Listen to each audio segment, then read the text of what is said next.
Greetings everyone. Today we will be playing with strings. This is our first lecture. So first of all, let me open IntelliJ IDEA. This is basically our code editor, our IDE, Integrated Development Environment. So here I will create a new project. Let's name it Project 1. And there's a Python project as we know. This course is on Python. Let it open. So today we would be playing with strings. So first of all, let me create a new Python file. This is how you will create it. Let us name it Python 1. All right. So let me first introduce you to a function. So first of all, you all have learned functions since childhood. Our brains are trained to operate in certain functions. Like, for example, addition, subtraction, multiplication, division. These are also functions. When you add two numbers, you know what to do. Obviously, take two numbers, add them, and print the result. So that's how Python works as well. Python also has some predefined functions, and one of the predefined functions is the print function. So now let me tell you what is the print function. Just a moment. Yeah. Now let me tell you about the print function. Think of print function as a function where you give the input as something you would like to print. Actually, it's analyzing the project and yeah, done. So print function is the function where you give an input as to what you want to print. Print means what you want to see on the screen. So let me type the syntax, which is the grammar of coding. Let me type it first, print.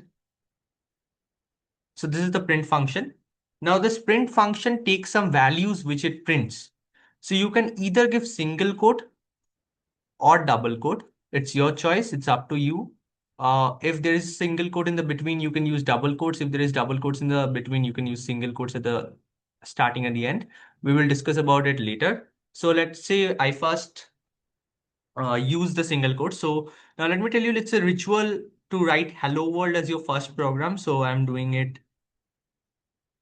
just as it is here. So you know what is the result? What will the result will be when I will click on the run button. So yeah. So this is the result, hello world. So that is how you print something. Now, let's say I remove this. What would have happened if I would have used double quotes instead?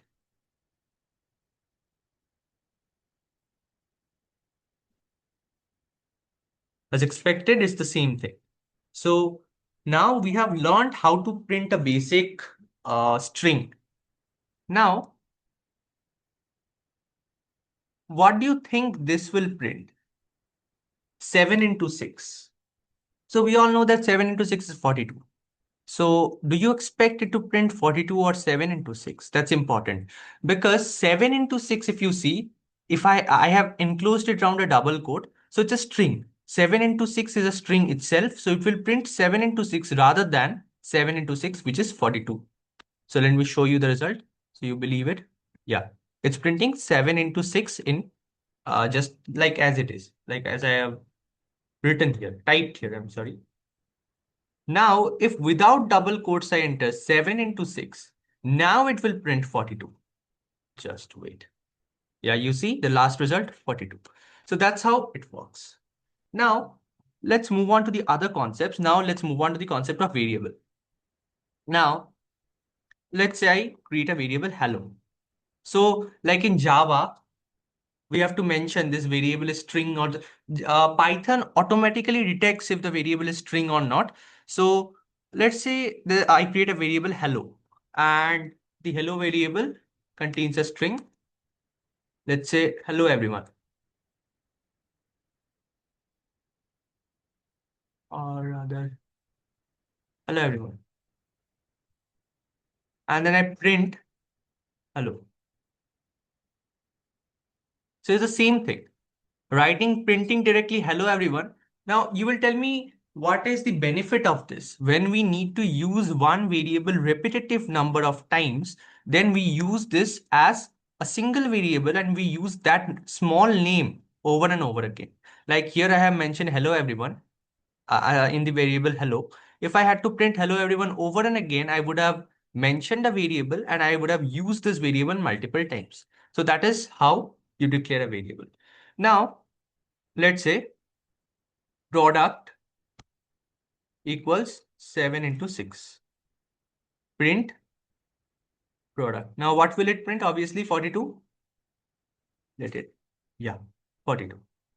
Now, let me show you some other interesting things.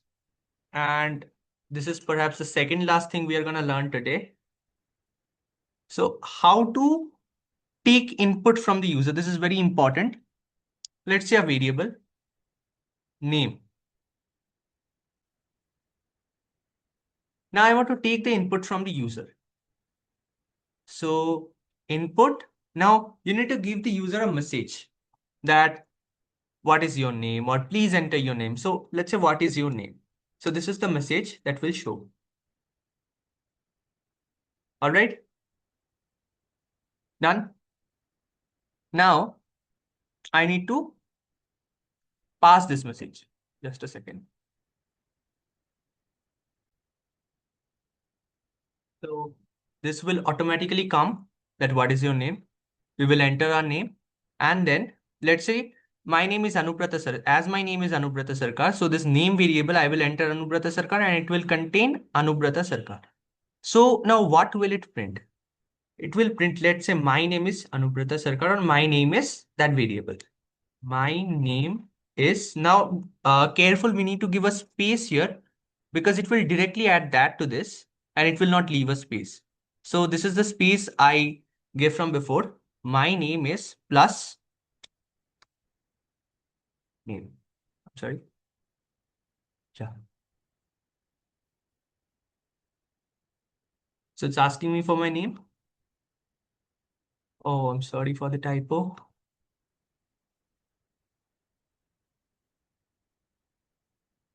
Yeah. Anubrata Sarkar. So see, my name is Anubrata Sarkar. That's how it works. So you can take any input like that. Now let me show you how to concatenate two strings. Let's say I'm printing here. My name is plus space plus Anubrata Sarkar. Yeah. So it's running fine. So that is how you concatenate strings. So let me now declare it as separate variables. Variable A equals my name is, variable B equals Anubrata Sarkar. Now I will print A plus my name is, in between we need a space. So like that, then plus B, then plus full stop. So that's how it works. Let's see the result.